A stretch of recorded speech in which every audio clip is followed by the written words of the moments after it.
ચાંદીના ભાવ એક જ દિવસમાં 1,10,000 રૂપિયા ઘટી ગયા. 30 જાન્યુઆરીએ મલ્ટી કોમોડિટી એક્સચેન્જ એટલે કે MCX પર 1 કિલો ચાંદીનો ભાવ 2,91,000 રૂપિયા રહ્યો. એક દિવસ પહેલા એટલે કે 29 જાન્યુઆરીએ MCX પર ચાંદી 4 લાખ રૂપિયા પ્રતિ કિલોએ મળી રહી હતી, જ્યારે IBJA અનુસાર 30 જાન્યુઆરીએ ચાંદીનો ભાવ એક જ દિવસમાં આશરે 41,000 રૂપિયા ઘટી અને 3,39,350 રૂપિયા પ્રતિ કિલો પર પહોંચી ગયો. કેટલાક નિષ્ણાંતોનું માનવું છે કે આ વર્ષે ચાંદીના ભાવમાં અડધાથી વધુ ઘટાડો થઈ શકે છે. નમસ્કાર, હું છું સમીર.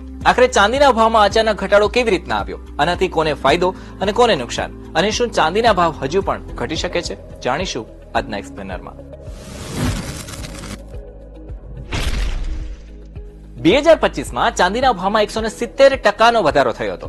1 જાન્યુઆરી 2025 ના રોજ 1 કિલો ચાંદીનો ભાવ 86,017 રૂપિયા હતો, જે 31 ડિસેમ્બર 2025 ના રોજ 2,29,433 રૂપિયા પ્રતિ કિલો સુધી પહોંચી ગયો. ત્યારબાદ નવા વર્ષના પહેલા મહિના એટલે કે 2026 ના જાન્યુઆરીમાં પણ ચાંદીના ભાવ 65% સુધી વધ્યા. એટલે કે 29 જાન્યુઆરીએ તે પોતાનો ઓલ ટાઈમ હાઈ 3,79,988 રૂપિયા પ્રતિ કિલો પર પહોંચી ગયું હતું.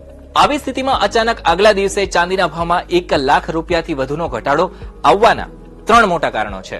ચાંદીના ભાવ 4 લાખને પાર થતા જ લોકોએ નફો વસૂલી કરવાનું શરૂ કરી દીધું. 21 જાન્યુઆરીએ ચાંદીનો ભાવ 3,18,000 રૂપિયા પ્રતિ કિલો હતો. આગલા 8 દિવસમાં તેનો ભાવ 29% સુધી વધી અને 4 લાખને પાર કરી ગયો. એટલે થયું શું કે ઇન્વેસ્ટર્સને લાગ્યું કે આ નફો બુક કરવાનો સાચો સમય છે અને લોકોએ ચાંદી વેચી અને નફો વસૂલી શરૂ કરી દીધી. પરિણામે શું થયું કે ચાંદીના ભાવ અચાનક ઘટવા લાગ્યા. ટ્રમ્પે કેવિન વોર્શને ફેડરલ રિઝર્વના પ્રમુખ બનાવ્યા. 30 જાન્યુઆરી 2026 ના રોજ ટ્રમ્પે કેવિન વોર્શને અમેરિકન સેન્ટ્રલ બેંકના ચેરમેન બનાવવાની જાહેરાત કરી. વોર્શને હોકિશ એટલે કે સખત નાણાકીય નીતિઓનો સમર્થક માનવામાં આવે છે. તેઓ કહી ચૂક્યા છે કે મને વ્યાજ દર ઘટાડવામાં સંકોચ થાય છે.